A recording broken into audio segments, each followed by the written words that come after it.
What is up, everybody? Welcome to the Bama Standard Postgame Show as Alabama stuns. Oh, there we go.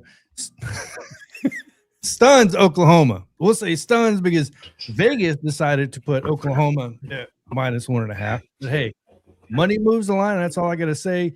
ESPN basically giving Alabama no shot to win this game from any point of view. Even Nick Saban saying something slightly controversial, not saying he said there were 7 teams that can win the national championship. He didn't add Alabama in that conversation, by the way. So I'm just going to throw that out there. But either way, stuns Oklahoma 34-24. Guys, I just want your initial reaction to this. Well, I guess first I need to introduce the panel. Justin Riley, right beside me. Karl Taylor, right below me.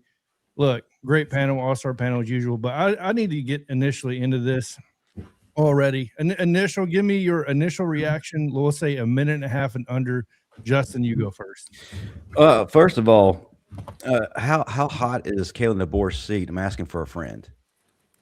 I'm asking for people all over Twitter who were saying that Kalen DeBoer's seat was going to be hot, and he's going to Michigan tomorrow too. So I wonder how that flight's going to work out. That's my first initial question because I'm petty. Shout out to Daniel Petty. But also too, going into the game, I'm watching all throughout Twitter just to catch the general feel of the game, and by the way they were talking, and then it was further capped off on game day. Alabama should never even bother showing up. Nope. They shouldn't even got off the plane. It was a done deal. Game day was just a celebration of Oklahoma's impending victory, right? Very, very, very, very frustrating to watch. And to be honest with you, it really looked like it was headed that way in the first quarter. I was getting vibes of the SEC championship game. I was cussing. I was ready to start ripping into DeBoer. I was ready to put him in a U-Haul to Michigan. And then Bama started being Bama. And what an amazing turn of events, resiliency. We've worked all season long for this moment. I know things didn't look the way we needed to finish the season, but it's not how you start, it's how you finished. And tonight we finished with a very impressive victory in a hostile environment. Roll Tide. There we go. Coach Karl, give me your initial take. Well, I thought we was going to get our ass whooped initially. I mean, 17-0. Let's look at it, man. 17-0. Bama wasn't doing anything at all offensively, man. We had three plays, punt our defense in short field, bad kicking. I mean, our punt is horrible, man. I mean, averaging 20-some yards a kick. It's not good. It's not good at all. So Oklahoma jumped out 17-0. Lucky for us, man, we got a pass interference call that gave a little momentum, and then we started moving the ball down the field. We got a turnover with that drop punt. Got 3 points out of that. Should have got 7. Should have been more aggressive on that. We wasn't aggressive. Should have got 7, got 3. And then we get a pick 6 just about to close the half again from Xavier Brown. And that kind of turned the game around. We came out of the locker room, started playing a little bit better, a little bit more intensity. I always like, man, when we go up tempo, you guys playing against a downhill rush defense like this, you go up tempo, man, so they don't and then you throw something at them differently. I mean, I like Daniel Hill going straight hill. Thank you. Straight downhill. Thank you. None of that soft side to side type of stuff. The only question I have, man, is like, we'll get into that later. But anyway, man, my initial reaction is, man, shit, kudos to Bama, man. I'm glad we get the win. Glad we get to settle our score, finally beat Oklahoma, and we beat them by double digits. Something that they hadn't done since Texas beat them. So, and we beat them at home this year. So that's phenomenal with us, man. So lucky, kudos to us, man, that we actually went in there and made ESPN look like some asses. Coach Saban is a genius because the only person that picked us all week was Coach Saban. So good job, Coach. Yep, I definitely have to agree with that. Jimmy Clay, appreciate the $10 super chat. Roll Damn Tide, obviously, same thing back to you. You guys, if you guys have any questions, make sure to put those in the comment section, as when we get towards the end of the show, we're going to go cycle back around and answer those questions as we move along. But obviously, guys, give us a roll tide in that comment section and let us know where you're watching from as well. And appreciate everybody who's doing the restreams like Kyle and those guys. So with that being said, my initial reaction, I'll make mine very short. First quarter, I was screaming, cussing, wanting to throw stuff at the TV that I don't own, so that's why it didn't happen. I'll be honest with you, I was having PTSD from the Georgia games. I'm like, is this going to happen all over again? And then obviously, you know, you're down 17-0. You know what I mean? And yes, you damn right. I've critiqued people saying that, you know, we've critiqued it and been hard on this team and doubted the team. Oh, yeah, sure. I critique the team. There's no doubt about it. And I'll never shy away from it. And I'll do it week in and week out. Right. So that's why I do what I do. But either way, no, after that first quarter, it was one of those, it was a weird turn of events. Obviously, the key was the fourth down, right? Touchdown. So once again, Ryan Grubb, you know, converting on the fourth down for a touchdown, completely flipped the whole thing around. It seemed like obviously Oklahoma somehow dropping the punt. I still don't understand how that even happened, to be completely honest with you. I didn't see why he dropped it. There was so much that happened in this game that reminded me of the last game, but you just flipped the roles, right? So that's what my initial reaction will be is Oklahoma, welcome to what we experienced in Tuscaloosa when we played you last, right? So now you get the missed field goal. Now you have the special teams problems. Now, you know what I mean? We get the pick six or we get the interceptions. So, like, you just experienced the reverse. You had a better offense of scheme and game plan and yardage and everything in this game, but you didn't win the game. Welcome to our world a couple of weeks ago. And I want to shout, I just got to put this out there as well. Guys, in my opinion, there were some missed calls on both sides, some bad calls on both sides, in my opinion. So I'm just going to throw it out there. There was definitely some missed calls on both sides. So, but we're not here to talk about that, obviously. But with that being said, moving on here, I guess to the next thing. After the instant reaction, I'll let Justin bring up that, which is going to be our positives and negatives of the game. This time we'll start off with you, Coach Karl. Give me your positives and negatives of the game. Oh, my positives game? Shit, the fact that we came back and won. My positive is the fact that we came back and won. I mean, that's the only thing I can say really positive. We came back and won the game. The defense played light solid in the second half. Caden got a little too coverage two-ish in the fourth quarter, giving up too many plays, right? Yep. But outside of that, the defense played phenomenal after the first quarter. Didn't really give up much. Mateer. I mean, my wife was in there screaming about why they ain't rushing the quarterback, blitzing the quarterback. He's a dual threat guy. You can't just sit down there and just peel your hat back and go at him unless you know it's a passing down because it's football. I mean, everybody know that, but you know, she wants to sit pressure on him all the time, like Brett was doing Ty, you know, sending pressure all the time, but Ty's not one of those solidified dual threat guys that can beat you with his feet. So, you know, Brett can send pressure on him like that. So, man, positive is Ty wasn't turning the ball over tonight. Even though in the first quarter he was still kind of shook. He started making a little plays when he started realizing that the offense was holding up the pressure, right? Started making a little plays. Then he got a little sideways a little bit, throwing the ball off target. But some of those throws he made, man, under pressure was phenomenal. Started looking like the same Ty Simpson for old. And then as more and more he got comfortable in the second and third quarter, he started playing a whole lot better. Fourth quarter, he kind of regressed a little bit and went back to holding the ball unnecessarily. I like the fact that Cam Dewberry even tried to come out there and good it out. So that was a positive. Negative is that Ryan Grove is still Ryan Grove, right? At least this time he came out, got down 17 points, and then he started going into a bag of tricks and started actually calling company offensive plays sometime. And then, I mean, the problem, my big and negatives, man, that we keep running all these deep routes. And Oklahoma killing us on the underneath stuff, and we trying to run everything deep. Clear out routes. Like we're clearing out routes for nobody because nobody's underneath. So while we're doing all this clearing out, you're clearing out for who? Quavius going deep, Ryan going deep, Jerm going deep, Isaiah going deep. There's nobody underneath. So, I mean, we got to figure that portion of it out. But if Ryan Groves can call plays like he called plays later, like early in the second half, and start calling plays like that, some of those quick pitches would get Daniel Hill on the edge with a little speed where you can see. We start calling plays like that, down here, running game, put the kid in the pistol, I think we'll be all right going forward. But he's got to call good plays and play a little up tempo, especially next week against not next week. We got the next Indiana, man. You're gonna have to play up tempo because that defense is swarming fast downhill. They love the blitz, so you got to come at them with something different. All right, Justin, positives and negatives of the game. All right, negatives. I still don't feel like we can be consistent and just taking over a game. Like Coach Karl said, Ty goes on this roller coaster instead of just taking the reins and just putting teams away.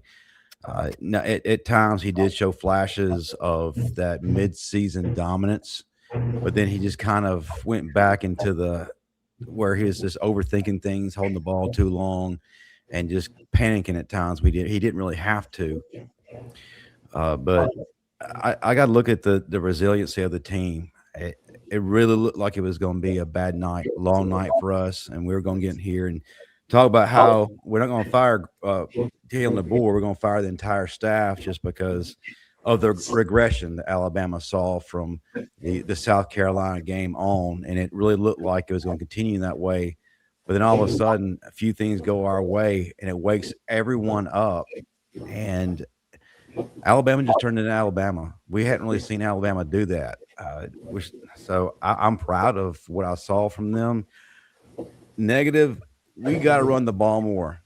I know everybody likes to look at our run game and our running totals and talk negatively about it, but I'm looking at how many times the runners had the ball in their hands, and it's really not a lot.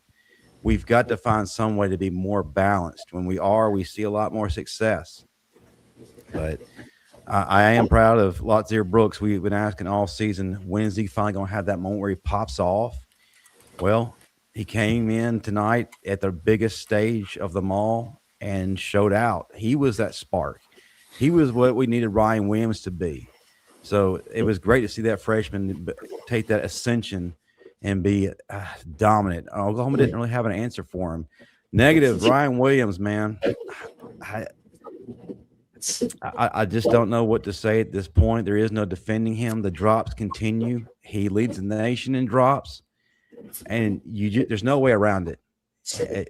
You're paying him too much money NIL for him to have that many drops.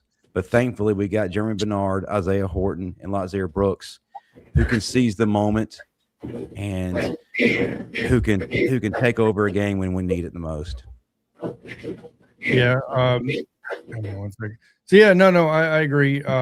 It's positives and negatives of this game. I'll be honest with you. The positives are very obvious. It's going to be special teams didn't affect us as much as it has in the past, right? So, and when I mean past, I mean like SEC championship game, playing Oklahoma previously, stuff like that. Connor Tauti was spot on tonight. I believe he ended up going 2 for 2. Ty got a little bit shook, yes, but he didn't go into straight panic mode, right? So there was times where he got a little shaky. It seemed like Ryan Grubb maybe adjusted the play calling a little bit for him a little bit more. And to me, I'm sorry. I know people don't like seeing that clock run down really low, but it seems like when Ty is given more options and more control of the offense when he's at that line, he tends to do better. He feels more comfortable when he's able to make those checks. Because a lot of the plays that are coming in, they're lining up quick, and he's not able to do that. He's just kind of on the fly doing just that one play, or maybe it gets adjusted if there's enough time. But most of the time it's not. He struggles a little bit more. It seems like when he can run the offense, he tends to do a little bit better. I can't explain it. It's just something I've seen. Other positives, Jeremy Bernard made a Tyrone Pro throw catch or Tyreek Hill. I don't know, however you – not Tyreek Hill. You know what I'm talking about, the Giants. I mean, off the helmet. Even David Tyree. There we go, David Tyree. A pro throw style catch, right? So reaching behind his head instead of behind his body, obviously, making that catch was, my goodness. But then we get him where, you hit him directly in the hands and he can't catch the ball. Not saying specifically him, but just all night we tended to have those drops. And of course, there's a lot more positives in my opinion. Number one, we're moving on. Like I said, we won. But the negatives, I think, we're going to have to check in on Red Morgan to see how hurt he is. Because I'm not sure. I didn't see Red Morgan come back in the game after that. Me personally, I'd have to go back and look at the film again. or the game again. But hopefully he's okay. I know Tim Keenan seemed a little bit slow towards the end of the game. This was a very, very physical football game, by the way.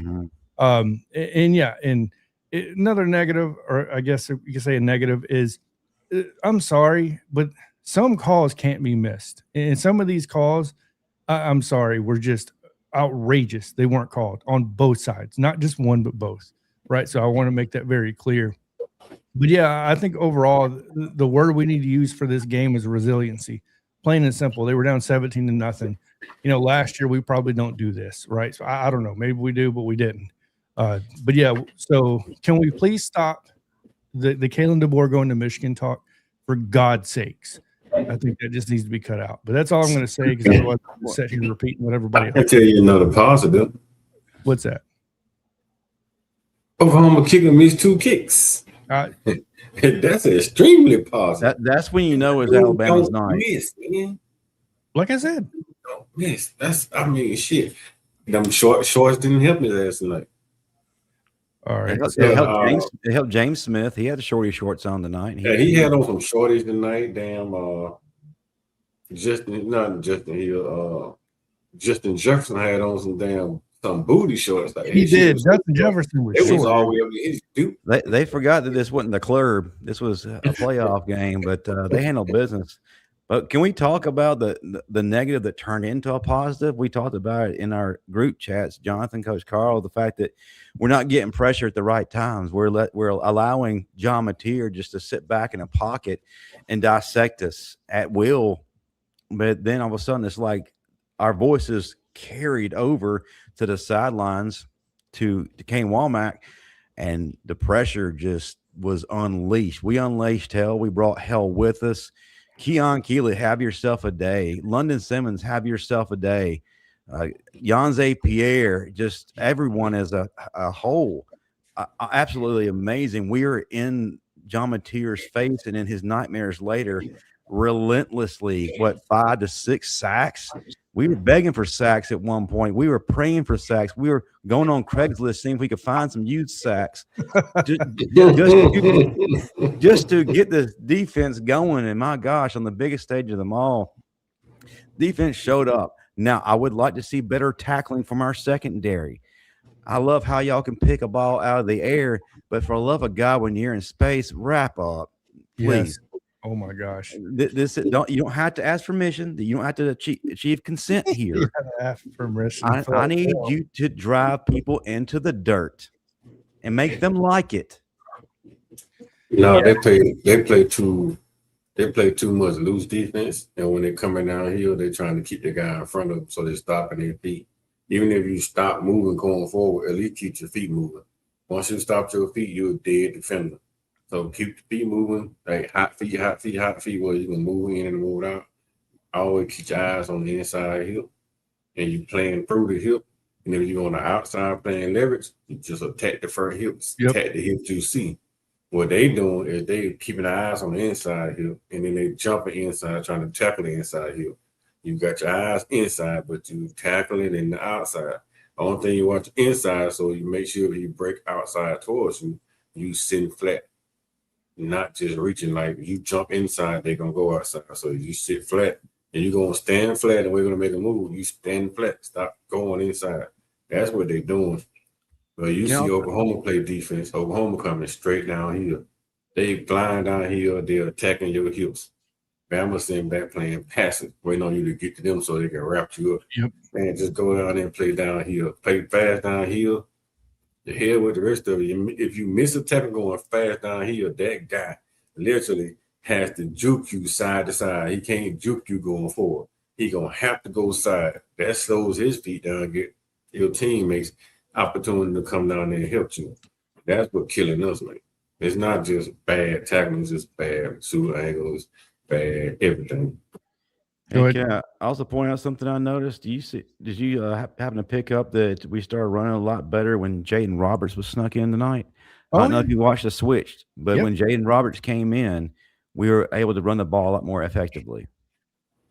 Yeah, we can go on a tangent on that, and I'm not going to about to do it, but Shout out to Don Parker here, the $5 super chat. Guys, if you guys want your chat read immediately, obviously do that. Yes, I'm going to be mad. Disrespectful. Choklahoma? I don't find that disrespectful. Nah, well, it's appropriate. It's up 17-0 in the first quarter, and you lose that game. I think it's an appropriate term. D. Baker here with the $9.99 super chat. Obviously appreciate it. Roll Tide. The negative is that the O-line needs to continue to block until the whistle is blown. Don't just push them out of the way, block. The positive, our defense is great. And the O-line, look, we already know that. Like, my goodness. Even when we were coming back, I was like, our O-line is still – Ty made some incredible throws under pressure tonight, guys. Mm-hmm. Like the one to Lottie, I believe that was a post corner route. Correct me if I'm wrong, Coach Karl. That one to Latier Brooks was, him falling backwards with somebody in his face. And I was like, that is a dot if I've ever seen one, in my opinion. Great route. Obviously had about maybe a second and a half to throw that ball. No, that's just a straight corner route. That was a straight corner? Oh, okay. All he did just set him up by going inside of and then bang corner. Oh, like okay. Post corner when you take that deep boom, when you take those 3 or 4 steps inside and then you post him. Then you corner him. Then all he did was just set him up at the top of the rock like he was going inside, lean his body inside, and then bang corner. Gotcha. It still was underthrown ball, but it was just a good catch by Lottie. Yeah. Well, look, here's what I do know. Placement now. He made it a catchable ball. Exactly. That's what I'm saying. What have we been saying? Give the guys a chance, right? So even if they're covered, throw the ball up. I don't care if it's Ryan Williams. I get it. He has trouble catching the ball, but I don't care if it's Ryan Williams, Lottie Brooks, Jeremy Bernard, Isaiah Horton, Cuevas. Just give them a chance is all we're asking, right? So stop being so conservative with the ball. But either way, let's see here. Moving on to the next thing after the positives and negatives, Justin, please cue it up. Can we also shout out to the positive of having guys back healthy tonight? That was tremendous. Now, Cuevas, I don't think was able to go 100% of the snaps, but he was so effective, and the offense was truly able to open up with having him back in there. It's like it unlocked the big playability of each wide receiver, and so that was critical. Kelby Collins as well. Having him back in the lineup made a tremendous difference. Had a big sack tonight. Really excited having him back in the lineup. Hopefully we can get LT back for Indiana. We shall see in the next coming days. But, man, when we're healthy, Alabama's hard to beat. Oh, I agree 100%. LT, I hate to be the one to see it. We miss him on certain plays, run plays. We missed him. Missed him a lot of run plays. On third down pass play, give me Keon Keelan. He's turning into a dog. Speed and his physicality is different. LT is not outrunning that kid. Then he playing coverage. Like, oh my goodness, the dude is phenomenal. I've been waiting on that all year. I've been waiting on Keon. Ever since I talked to Keon in the spring, I was like, man, your time coming. I seen it in practice. Your time coming. Just wait the course. And Freddie kept saying that he hard-headed this, he hard-headed that. And I told Fred to sit right on the bench, man, just turn the kid loose and give him a chance to play. Now you're getting an opportunity and he making plays. Just turn him loose, man. Yeah. Talent like that, you just can't harness talent like that. Turn that talent loose and let them play. They playing good. Noah Carter did play very well on that short run. Stopped him. Kelby Carter came around on a twist. Got a sack. Everything looked great. Like when we can play pass defense and just straight rush the pass, it's phenomenal. We got pass rusher. Quay all pushing the guy 13 yards in the backfield. Like push him in the pocket. The only thing happened is they just let John Mathieu sit inside the pocket because he didn't get no pressure up front. And then he couldn't, and he made that big throw down the middle straight behind both linebackers and got that touchdown. Outside that, man, Oklahoma did nothing in the second half. That defense played phenomenal. Just a little too loose coverage. They play a little tight coverage, right? And play a little bit more physical, coming downhill to smack somebody. I can understand that part, but I love it, man. Keon Keelan, great job tonight, kid. Phenomenal. James Smith pushing that middle. London Simmons. Man, that defense played lights out. And if the offense can continue to give us 25 points a game, I don't see Bama losing. If we can score 25 plus a game, we're not losing no game in the playoff, period. No, I agree 100%. So moving on here to the next segment here, Justin, I'll let you. It's not so much as a segment as it is someone who really helps us grow each and every season in terms of our engagement and our viewership. It's the wonderful people at Whitwell Sports. That's right, the title towel providers. You need to have one going to the Rose Bowl. How do you get it? Well, you go to www.whitwellsports.com today and enter the promo code STANDARD to get you a nice discount courtesy of the Bama Standard Network. That's right, folks. The season truly never ends unless you're Oklahoma. Ooh. Make sure you have your title towel as we go to the Rose Bowl. As the song said, remember the Rose Bowl. We'll win. Coach Karl got his. Mine's on the way. So, Coach, somewhere. But all seriousness, I don't mean to take a shot at Oklahoma. A lot of respect for them.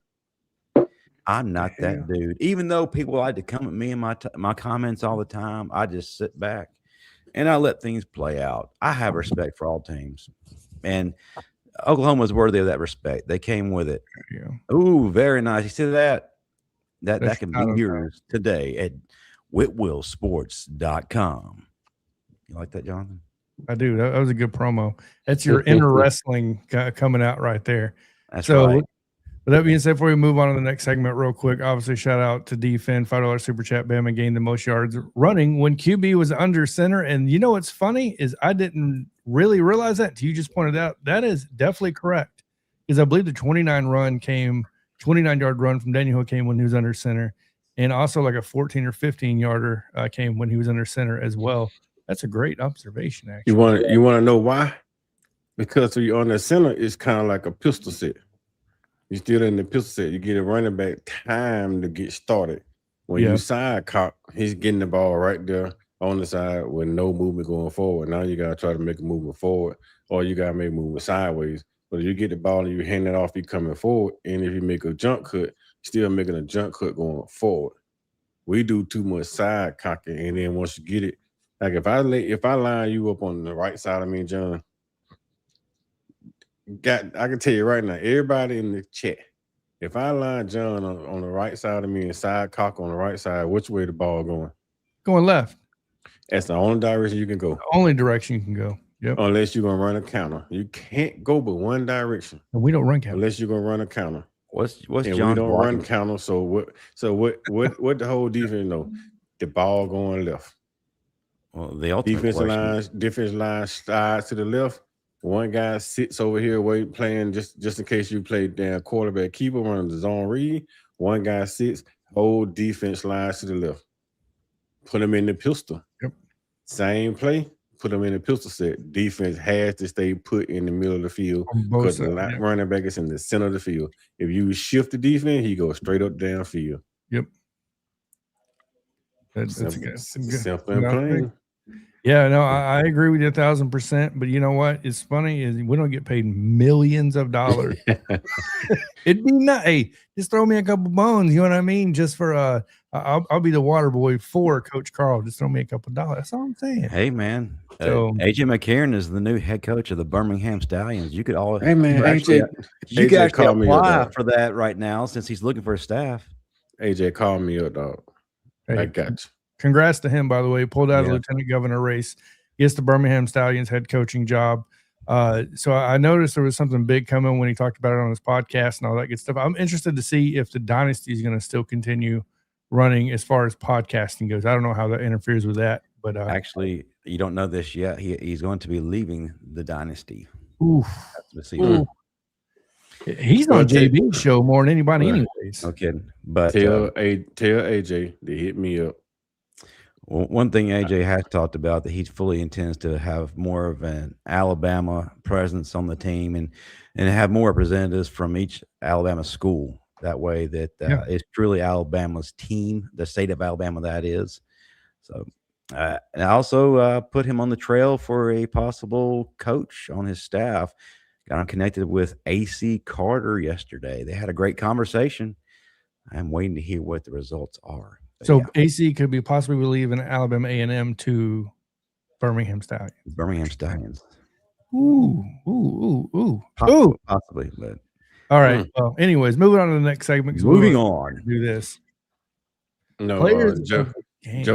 Joe Edwards said, should they bench Ryan Williams? No. Oh, we're going to get to all those questions. We going to talk, son. We're going to answer a lot of questions. Obviously, if you guys have any questions, make sure to put them in the comment section. We're in a talking mood. Yes, and if you're on X, make sure to jump over on YouTube and make sure to subscribe and all that good stuff as well. But either way, moving on to the next segment, player of the game. This time we'll start with Justin. Give me one offense and one defensive player of the game, and make sure if you're listening to this in the chat, make sure to comment your player of the game and offense and defense as well. Offensively, I got to go with Lotzier Brooks. Came up big tonight when we were really needing a spark at crucial time. Big players make big plays in big games, and this was the game to do it. So excited to see his coming out party. Man, absolutely amazing to watch. Defensively, my gosh, where did I really pick from the slew of folks we've already mentioned? But I'm going to go ahead and pick Xavier Brown, the pick six that literally flipped the game upside down.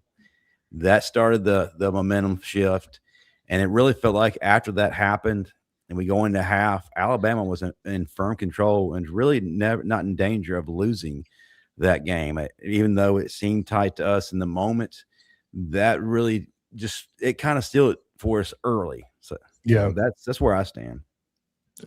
All right, Coach Karl, give me your players of the game, one offense, one defense. Defense is Keon Keeley pushing the pile on defense most of the game. I think that's good with that. That third down sack was crucial, right? Yep. I give it Keon Keeley. Offense wise, I just go ahead and be honest with you, man. I was thinking more like Daniel Hill, but Ty played phenomenal tonight, man. No turnovers. He did get sacked 4 or 5 times. Sometimes he should have threw the ball away. He was just holding the ball a little too long. But the throws he made under pressure in Oklahoma with that defense coming at you playing against that guy on calling defensive plays, man. Yep. I'm going to just go ahead and just get the kids a flower because I've been beating them up a lot for not playing well. And then tonight he played very well, so I'm going to get the kids a flower. My player of the game be offense go to Ty Simpson. All right, mine's gonna be very simple. Well, so I'm not gonna pick the same ones that you guys already picked. As far as the offense goes, I'm gonna go Ryan Grubb for the 4th down call because once again they're still dragging across the field for that call. I'm just gonna throw it out there. I know a lot of people want to see Ryan Grubb gone.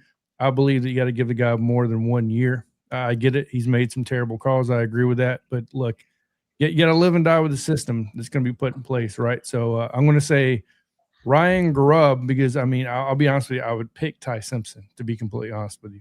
On the defensive side, I'm going to, man, you guys really picked the guys I wanted to go after as far as the defensive side. So I'm going to go with a guy that's not going to show up in the stat sheet that much, but he was blowing people up all night. And Kyle Green was hammering people tonight. I mean, every time he had a chance to hit someone, he was decleating those guys for sure. And then I'm going to give a special shout out to somebody that deserves to be mentioned. He goes 2 for 2 with a 40-yard field goal. Connor Tauti, everybody. Clap your hands. That man does look how much he has been drugged through the mud this year. He deserves the applause just as much as he deserves to be thrown in the mud. So hats off to him. Get that dude hit fly. That dude kicked 2 field goals and what's the boy Tate Sedale missed 2 field goals. So, yes. Hey, it's a phenomenal day. Hey man, we reversed the game, right? We put Tate Sedale in the missing and we got our kicker kicking. So hey, let's keep it going. Bro, we got a guy that kicking field goal, they got a guy that missing them. In the playoffs, he's kicking field. That's in clutch situations in a close game, he's kicking field goals. I'll take him being terrible all year to get in the playoffs and do it now. Just do it now.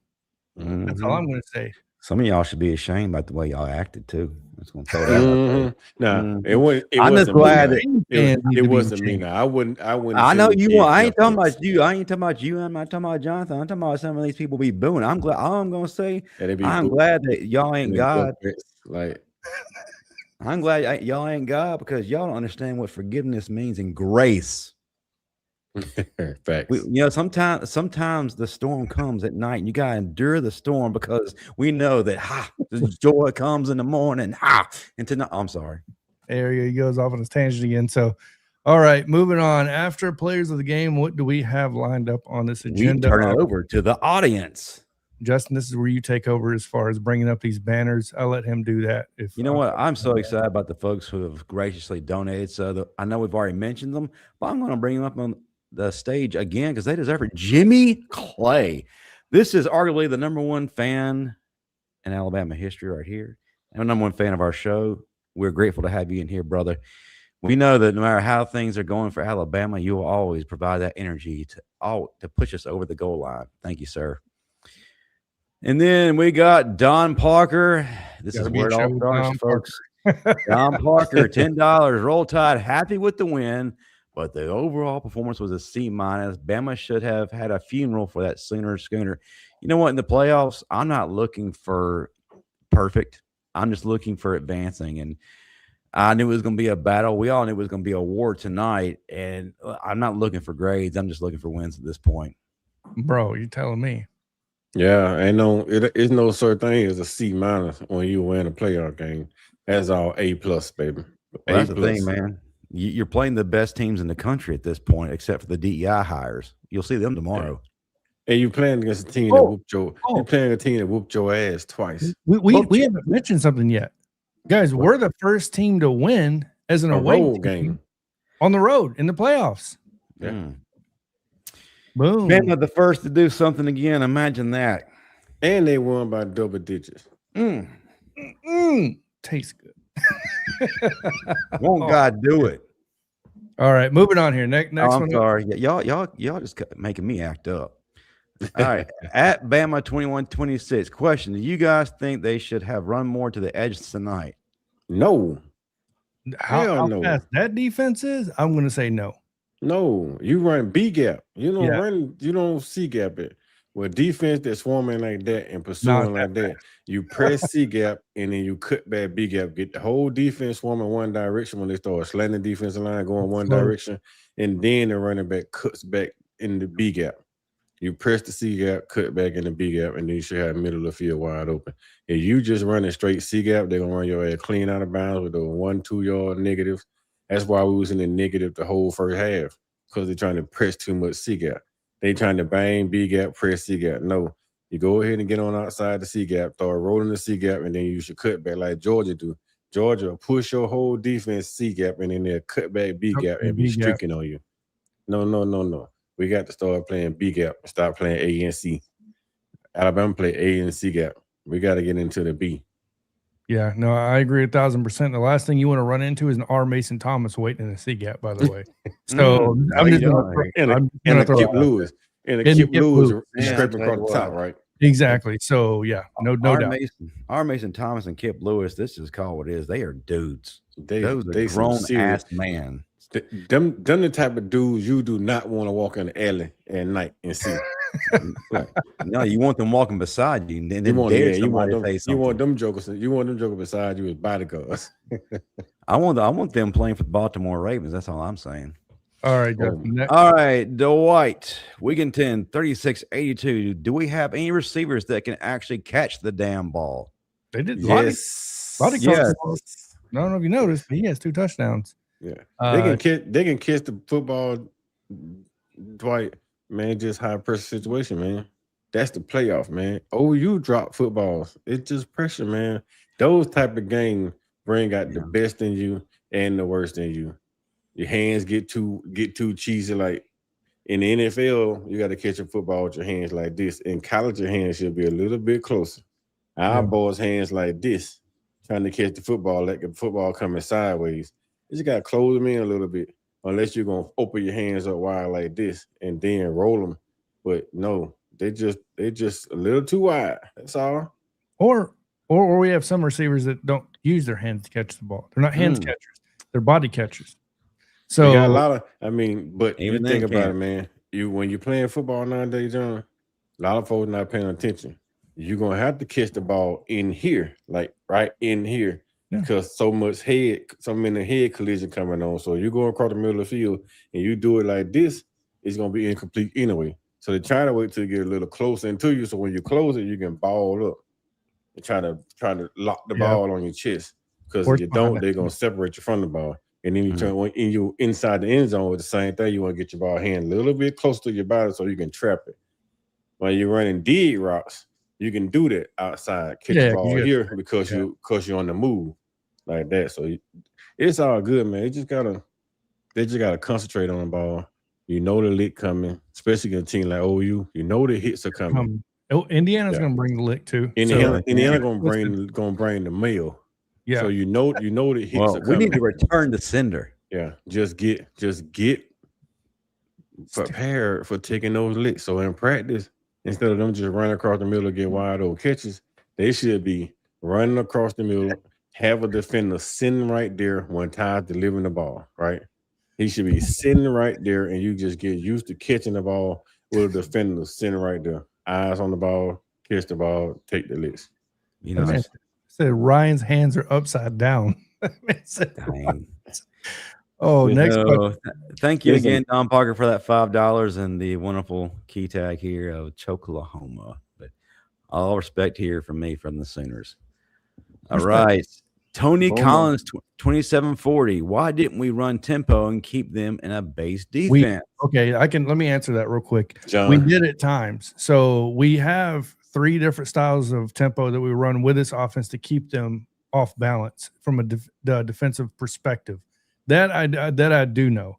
Obviously, you have quick. You have the in the huddle, and then you have, I don't know what the hell they call it, where it's like a little scat, I guess, where it's like a quick huddle, but then they run to the line and hike the ball, right? That I do know. As far as the tempo, it's varied because, yes, it's easy to say just run tempo and hurry up and hike the ball before any adjustments are made. But here's the thing: if you call a play and you line up and it's not the correct play, you're going to have to make adjustments anyways.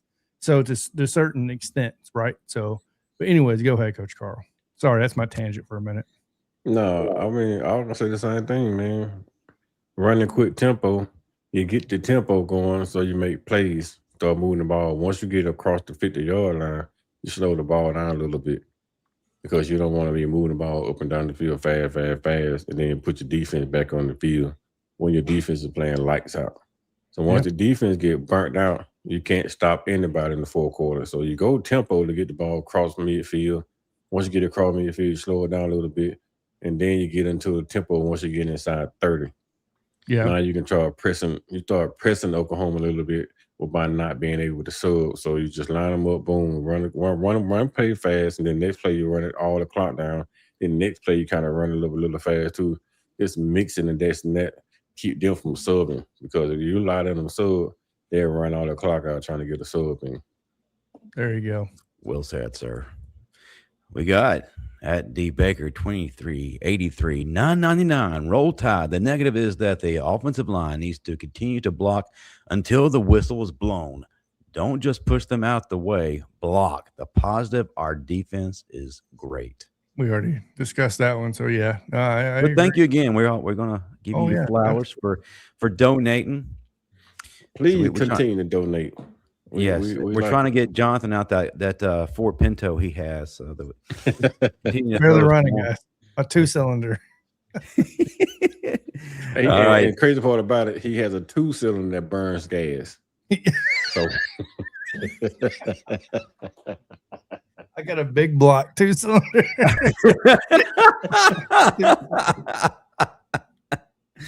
You got to stop with this chaos, man. We would not be chopping up like this if we lost this game the way it was projected in the first quarter. No, I still be joking, man, because you got to have a life at the end of a loss. You got to have a life.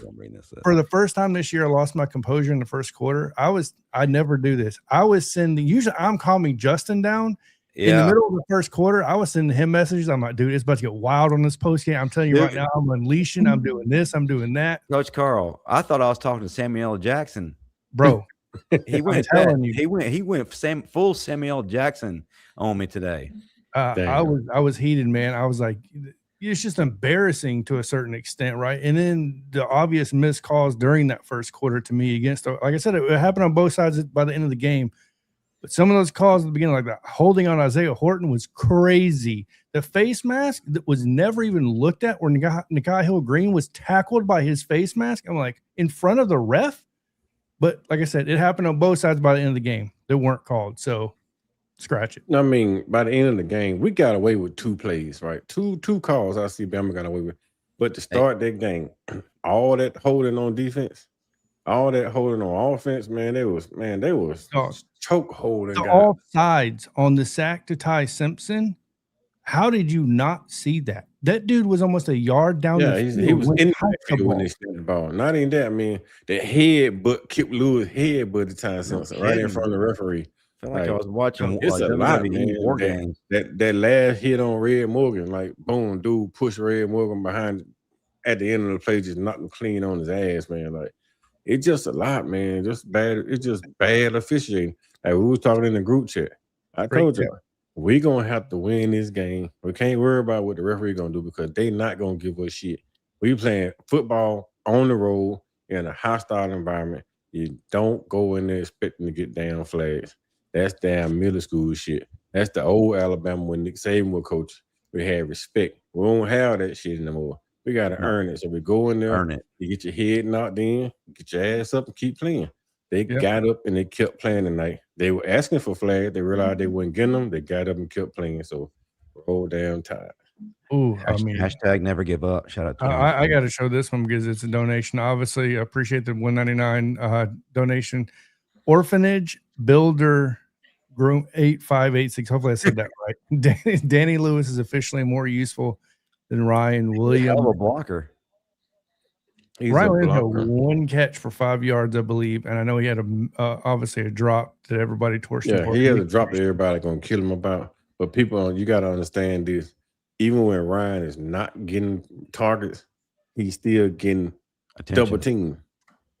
You're gonna have to double the guy. He can drop 50 balls a night. They still gonna double team his ass because it's just that one ball. If he catch it, he's gone. So you gotta make sure you bracket Ryan all night long. Even they covering that boy when he on the sideline. So he is the biggest threat in college football. Outside of Malachi Tony, when he's on the field, Malachi Tony's on the field, they are the 2 biggest threats in college football because they can take the top off a football game all night, any night. But so, I have to push back a little bit on it and ask from a fan standpoint, because if I'm in this chat and I'm hearing that, I'm saying BS. The reason why I'm saying that is because you dropped 10 balls this season. You're the leading drop catcher in the nation this year. Why am I so scared of somebody that's constantly dropping the ball? Okay. I want you to CD Lamb dropped 13 balls this year in NFL. Well, you gonna not double team CD Lamb and let him catch one? Because if you don't double team him and he wide open running, you think he's dropping those balls? I'm just from a fan standpoint. I'm not from a fan standpoint. I get what you're saying. Yeah, just don't double team him and then you live with the results. Yeah, okay. Everybody know he dropped football this year, but how many times that you left him wide open and he dropped the football? If you leave that cat running 1-on-1 down the sideline, he dropping those balls. Those 1-on-1 balls, he catch them all. Unless only one. Wisconsin in the end zone. So, what's it? CD Lamb dropped 10 balls and caught 110. It don't matter. It's just those 10 balls you drop. He's still going. Those 10 balls CD Lamb dropped cost Dallas Cowboy football games. All right.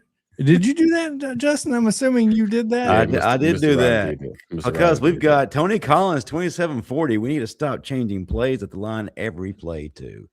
I think us Carl adequately. Hey man, that Tony, that shit eats me a lot. We call him down Oliver with 3 seconds on the damn clock.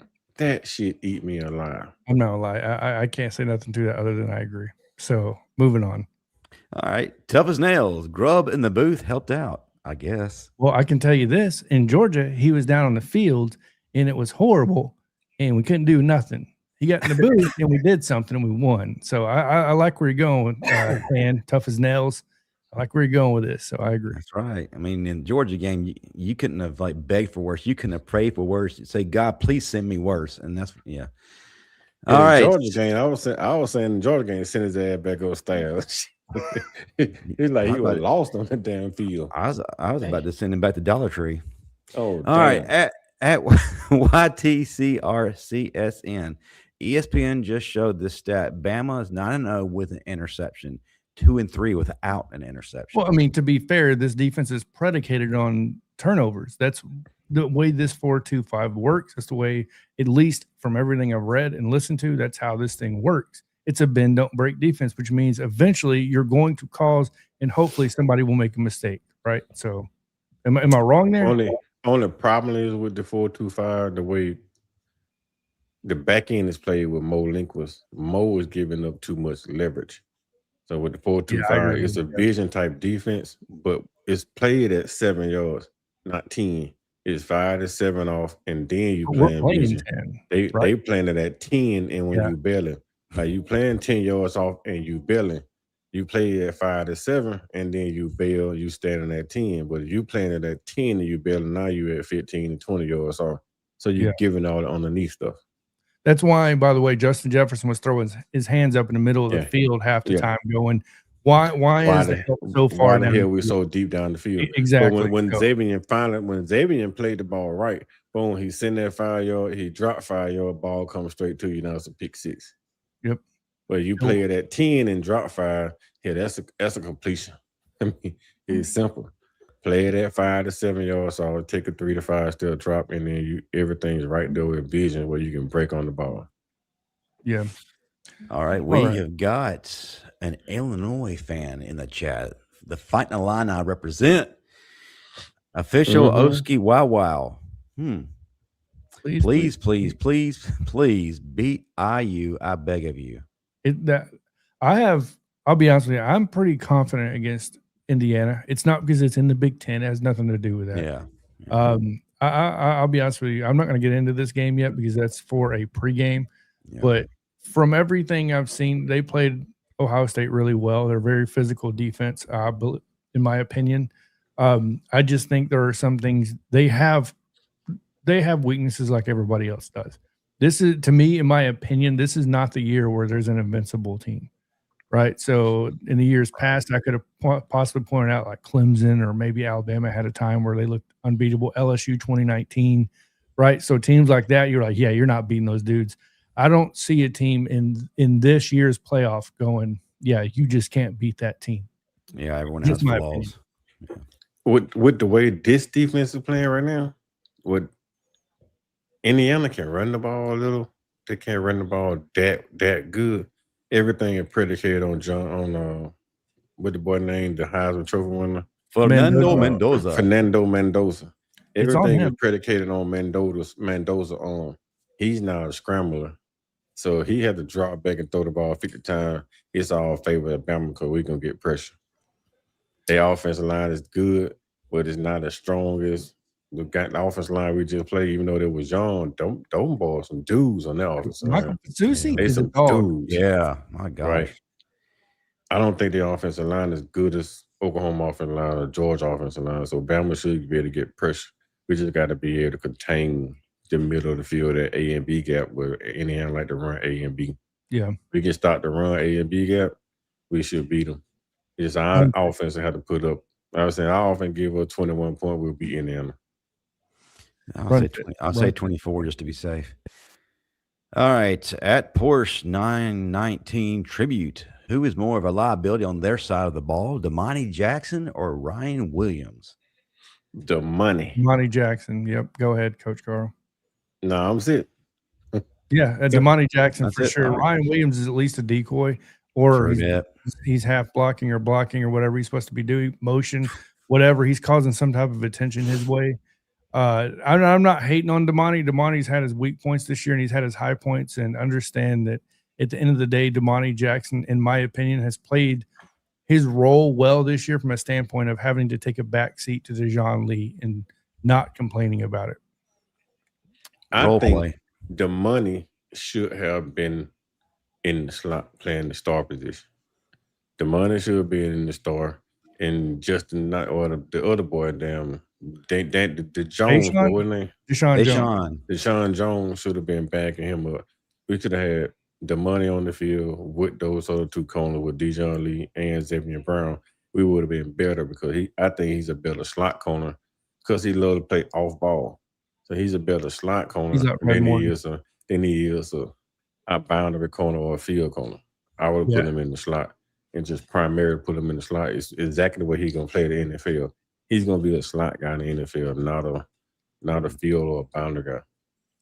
I agree 100%. And one thing we've got to keep in mind too, when we're thinking about these transfers, guys, they're not transferring for no reason. I'm not saying they're transferring because they suck. What I'm saying is there's a reason sometimes why these guys do transfer. They're not all going to be Jameson Williams or Jahmyr Gibbs, right? So that's not the case. Probably 95% of the time, that's not going to be a hit.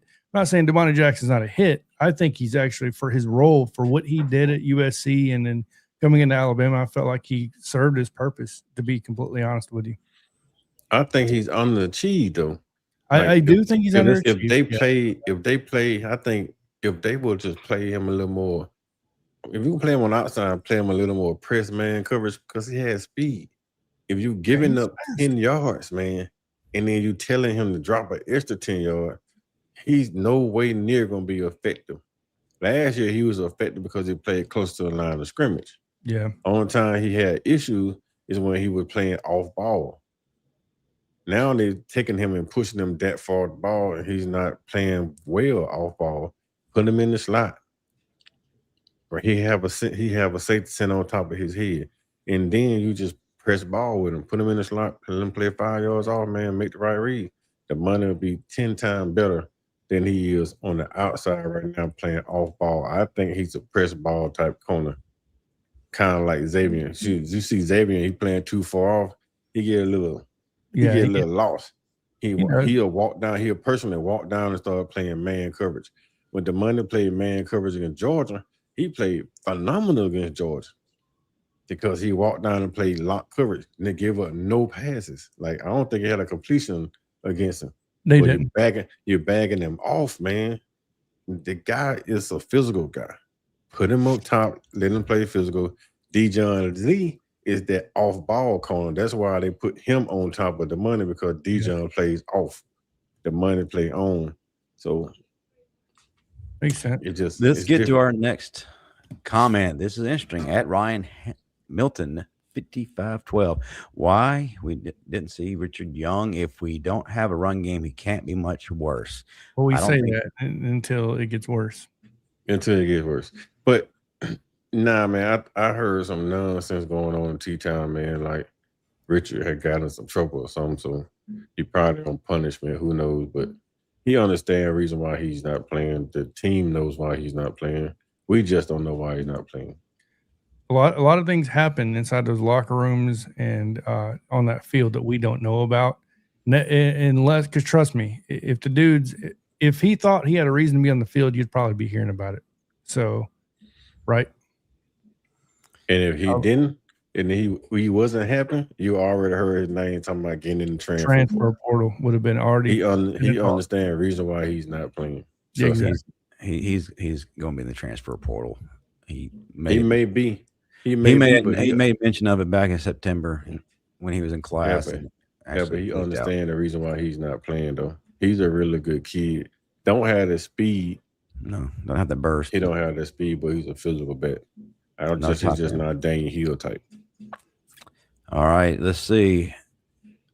At Daniel Rivera, 220. Bama won because they made the adjustments and Oklahoma didn't. I'll agree to a certain extent. And the reason why I say that is because things did happen, right? It wasn't just adjustments. It was a drop punt. It was a pick six. You know what I mean? So, and this was before halftime, before major adjustments were made, which is most of the time when major adjustments are made at halftime, when you have that 20 or 35-minute, depending on a 50 Cent singing for you or not, get that little bit of extra time for the mini man. It was bad play calling on Brent Venables. Right. It kind of was. Zero. You go 0 man on Lazier Brooks with Cover no safety 0 on top. I mean, we know Lazier is a speedster. Yeah. Right. That's just bad. It's just bad play call on Brent. He did, but like you said in the chat, a lot of folks said in the chat, Brent was gonna go down what he do best, and that's blitzing. He gonna blitz. He lived by the blitz. He died by the blitz tonight. Yep. He gave up too much zero. If Bama had to play better all game long, we beat him by 30 because he played zero all night.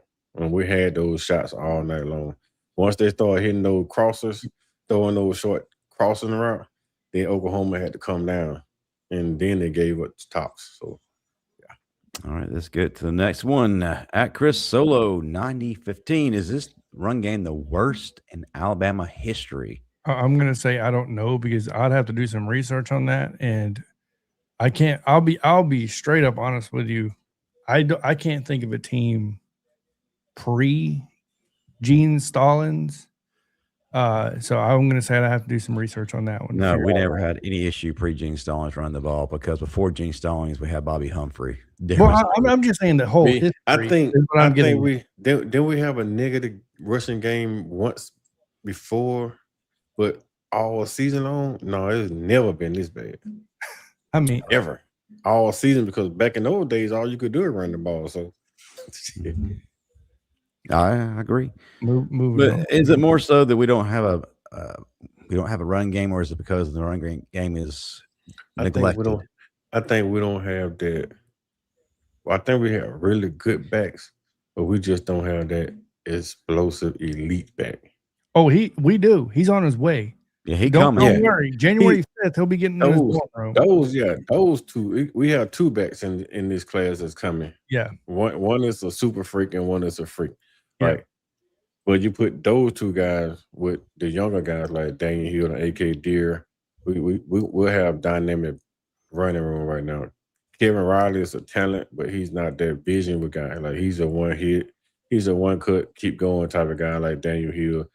These two guys coming in now are visionaries. Like they know how to press A gap and hit the B gap. They know how to press the C gap and then come back inside A gap. They know how to fool you to come in the A gap and jump all the way to C gap. Like Jam be trying to press and bounce C gap. He don't have C gap speed. These two guys have that getaway speed. EJ can do something I can't do, and that's get skinny. And I'm talking about skinny in the hole. So that's one thing our backs, in my opinion, tend to struggle with at times for sure. Shout out to our guy Jason Haywood, 8544, $5. I love the resolve the team showed and the adjustments the staff made. The team fought hard for their coach tonight. RTR. Bro, too bad he's going to Michigan. Don't get me started. I agree with you 1,000%. I thought the resiliency was shown here more than any. When we were down 17-0, and when we came back and tied it, and then it went into halftime, I was already incredibly impressed. And then when OU scored that touchdown, I'm like, oh my God, here we go again. Are we going to fall apart? Are we going to step on their throat? And then we came back down the field. I'm like, okay, like this is different. We haven't seen much of this year. Alabama's actually fighting back. Right. So, and the energy felt different in this game than it has in the past, in my opinion. And the fact that happened on the road in Norman against a team we have struggled with ever since they got in the SEC, right, for the past 2 years. I think it couldn't have came at a better time. It was like a Rocky Balboa resiliency. Chris Kemp, y'all MFers was hating too. And that's don't why act like y'all was okay. We admitted it. We admitted it. Yeah. Like, don't get it twisted. I'm going to critique. So that's all I'm going to say about it. Yeah. I'll tell you what, someone who does not shy from critiquing, Don Parker, $5. On another note, Jake Paul just he went night. He went night. He got knocked out. So they laid Joshua laid his ass out. Well, maybe now they'll stop. They'll stop with this nonsense with Jake Paul. I mean, why do we keep getting these pay-per-view events that feature these setups? These him fighting retired fighters or people who've never picked up a boxing glove before in their life, or a 57-year-old Mike Tyson who was paid off to lose. Why we have to keep? Why? Money. It's money. If I'm gonna watch something that's fake, I'm gonna watch the WWE. Justin, say it with me. Money. Say it with me. Money. There you go. Now there's your reason. No. Hey, Big Bill, thank you, brother. $5. We greatly appreciate you being in the chat overnight. We got Bama Standard After Dark. All right. Polk High legend, shout out to Al Bundy. What happened to Ryan Williams? Went from the only two-time Mr. Football to can't catch a cold. Something is going on. Still going to root for Hollywood. It's just odd. Or he just peaked in high school. I'm not saying that man. I'm kidding. I'm sorry. I'm kidding. I know you were, but I was still going to give you a little bit of. But yeah, go ahead. All right. Here's one. Hell Baby TV 404. Why is Keon Sabb always staring and flat-footed? Coach Karl, take it away. Right when he didn't want me to do it. John always sending me up for the kill. Oh, snap. Why he's always I don't know. But Keon, man, Keon is not physical. I thought when he coming out of Michigan, he was gonna be a physical downhill safety. He's not a physical safety, man. He's too flat-footed for me. By being flat-footed, he always standing flat and keeping his foot flat. Like as a DB, you want to always be on the move. He's never on the move. He just always sitting flat-footed, man. Just eyes. He got bad eye discipline too because he always looking in his face. Waiting on a guy to make head movements and he jumping toward head movement. I don't know, man. Keon lost some money too. So the money lost money this year. Keon lost money this year. It's just been a bad year for those two guys. I'll be honest with you, and this is not a shot at Keon Sabb. I'll be honest with you. Some games I forget he's playing because I just won't see him around the ball ever. So I'm like, is it because they don't want to throw his direction? No, he just lost. Look, I'm trying to throw every scenario out there, but yeah. No, most time he be lost around the line of scrimmage, so it kind of you just don't see him around the ball. Well, he'd be around the line of scrimmage, lost, playing on his own. He'll come in on the blitz and he overrunning blitzes, man. Like take the kill shot. You got a kill shot on John Mateer, and then you want to wrap around and trying to grab around the hip. Oh, just go ahead and beeline him, run dead through him. You know, they ain't got no heart, man. I mean, you can make bodies in the lab, but you can't put heart inside that body. Ooh, 10-man. We're gonna put that on a t-shirt. Now available in our shop. Oh my goodness. I'm just saying, like, I'm not saying that negative. I'm just saying you can build bodies in the lab. In the lab, in the weight room, they're building them bodies.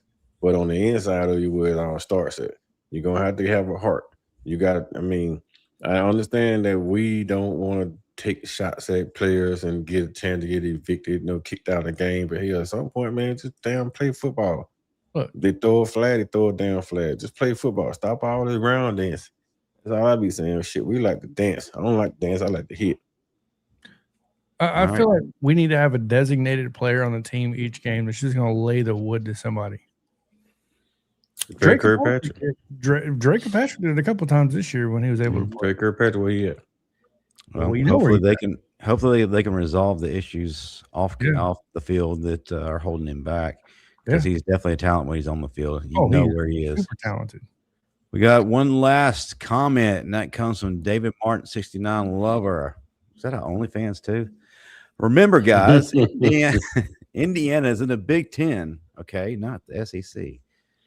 I understand that. And I want to start. Sorry, Justin, go. I was just going to say that this isn't your dad or your granddad's Indiana. This is a different monster altogether. One of the best coached teams in the country, and you can't overlook anybody right now. As we said earlier, there is no team right now that is without flaws, and there's definitely not a team you need to overlook. This isn't a homecoming opponent, and if you go in there treating it like that, we could be on the bad end of things once the clock hits 0-0-0. The guy, Mendoza, won the Heisman for a reason. Facts. I mean, he can deal. Go ahead. No. I thought you were finished. Are you finished or no? Because I'm gonna. Okay, so here's the deal. I'm taking Coach Karl's line. Tape don't lie, right? So when you watch Indiana play, that defense is physical. Those receivers can catch the ball in crucial situations. They have some studs at wide receiver and tight end. Do not get it twisted, right? They went into Autzen and beat Oregon at Oregon. They beat Ohio State in the Big Ten championship by playing defense.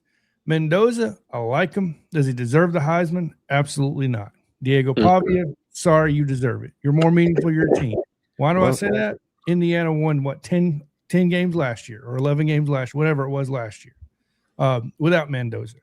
So not taking a shot at Mendoza, but I'm just saying this is why I think this team can be beat, is because there is so much put on Mendoza. For some reason, this dude he went from a good damn QB to a great QB to all of a sudden this dude's the savior of Indiana and everything else. And I'm looking around going, am I the only one seeing flaws in this? Because in my opinion, the damn if someone deserves an award, it's Indiana's defense this year. It is phenomenal. So I'm just going to leave it at that. And I get it. They're not playing SEC teams. I understand that. But there are times when SEC has down years on offense. Don't get it twisted. We've had those years where we had bad offenses, and it made the defenses look really good when they weren't that good. Now, do I think we're better in the Big Ten? Yes, I do, especially this year. But yeah, I think Indiana's for real. And you best believe if we walk into that game like we did against Florida State, we're going to get slammed. So yeah, Signetti got a whole different mind. Indiana for real, man. Don't take that IU for granted. Them kids are for real. Period. First of all, if Diego Pavia was a decent human being, he probably would have won the Heisman Trophy. But honestly, if we're going to be real right now, which I feel like we do on this platform, right? If that award truly went to the best player in the country, then you look no further than Jacob Rodriguez from Texas Tech.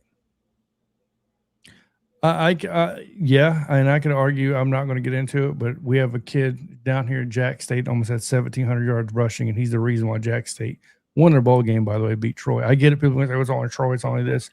That other players need to be considered. Defensive players need to be considered. There's some studs everywhere. And no, you're absolutely correct from the standpoint of it needs to go beyond just the pretty boy media darling, because that's essentially what this awards come down to. Not just this year, by the way. For a very long time. Popularity contest. Man, you want to know? I'll tell you something. I go way offline. I'm glad that it was somebody winning outside of black person or white person. Oh, yeah. That's the best part about it, right? The first Cuban. This is the adversity that we've been facing, right? And now we finally get somebody outside of us to get an opportunity to win the Heisman. Those two guys, both of them deserved the opportunity to win. I think Diego probably was more meaningful.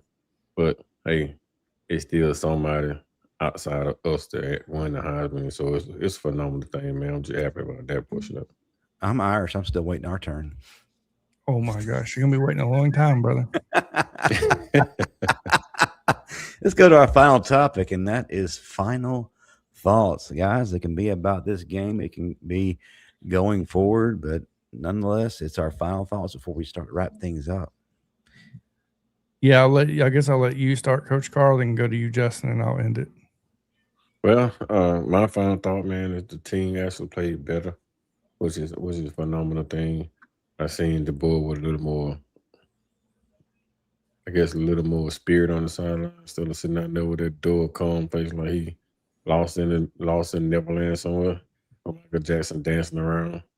But he actually looked like he had a little bit more motivation this game. He was more excited on the sideline. I seen Brian Grove actually get excited when they showed him in the booth. You know, Kane Womack is always excited on the sideline when defense make plays. But those two guys never show any emotion on the sideline. So it's kind of good to see them guys show some emotion. Kind of good to see our kicker make some field goals. Defense playing well, young guys getting a lot of experience. You know, seeing Lolly make those 2 touchdowns was just phenomenal. His first 2 touchdown catches of the year, which is awesome. Came at a more critical time. And good to see Quavis back, right? Ooh, yeah. It's good to have Jam, even though he do too much bouncing. You know, that gave Oklahoma another key to look forward to. But, like, my final thought, man, honestly, is like, can we get better as a team in general moving forward?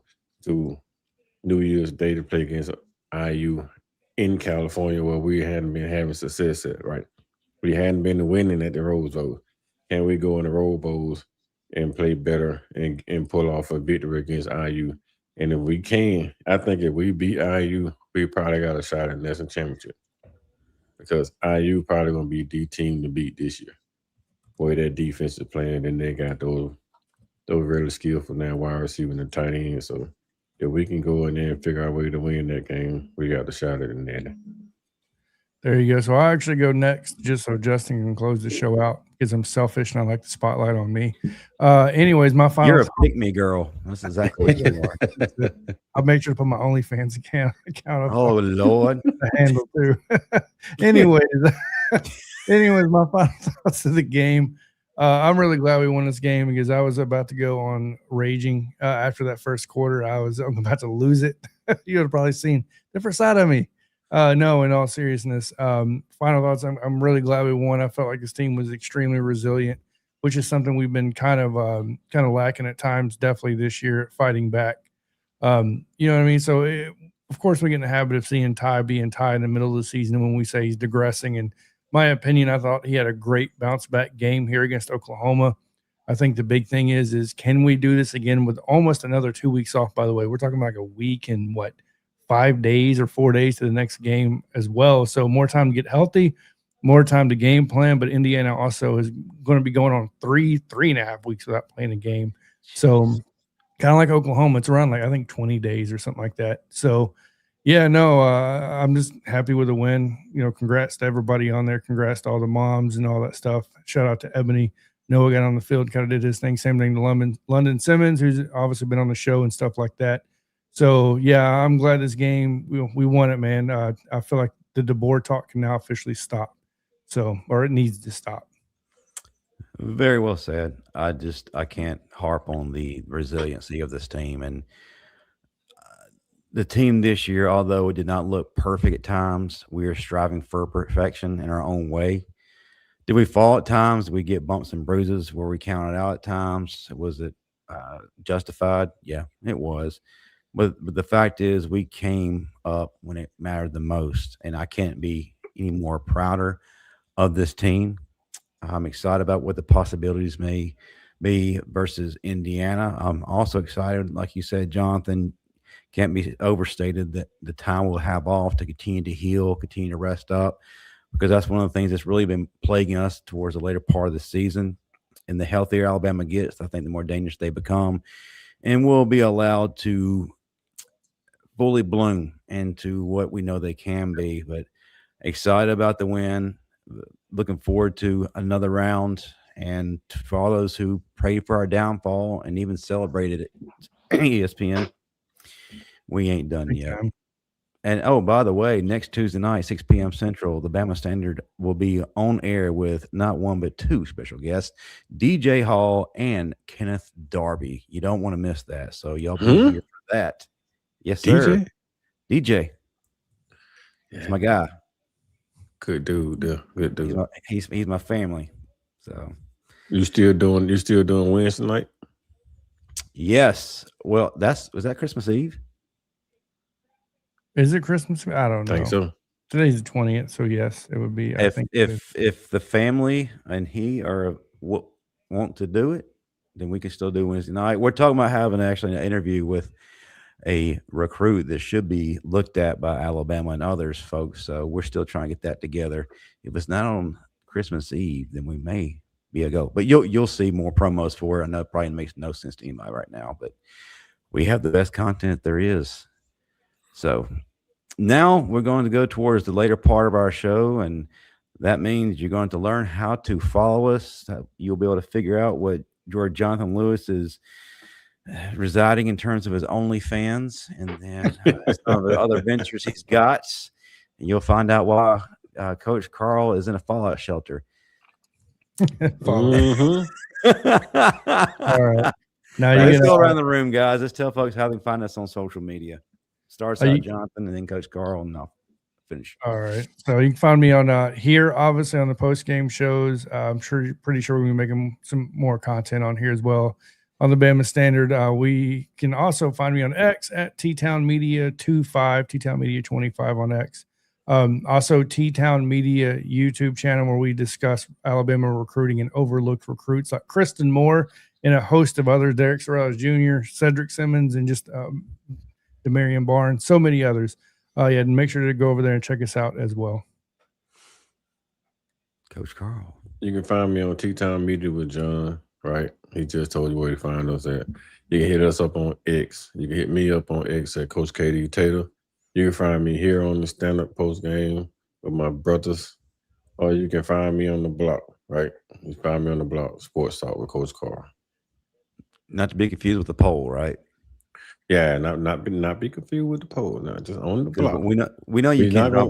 We're not gonna be on the block hustling. We're gonna be on the block communicating, right? On the block communicating, Sports Talk. Because we know you couldn't get on that poll no more. You couldn't drop it like it's hot. You can only lower it down like it's lukewarm. Man, listen, they used to call me coffee cake.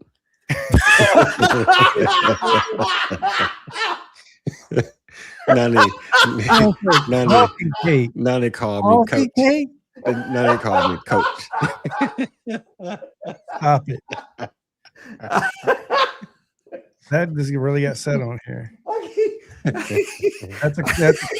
That we need to start every single episode with that clip right there. That man got you.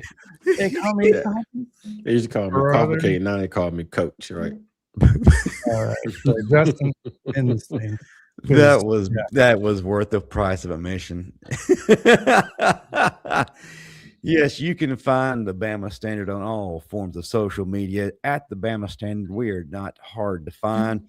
If you're watching on Twitter, X, come on over to the Bama Standard Network YouTube channel. Hit subscribe, be a part of our family. We love company. We love adopting people into this fold, so make sure you don't hesitate there. Again, follow all these gentlemen. We have their information here on the rolling ticker. And thank you to everyone who was a part of the show in the live chat. Thank you for all the comments, the super chats. Again, we never ask for donations, but we are very grateful to receive them. And be assured they are put to good use so that you can have the top content in terms of Alabama football out there. But that's going to do it for all of us. Again, Alabama takes down Oklahoma at their place, 34-24. Rent was due, and folks, we collected. We will see you next week. Roll Tide.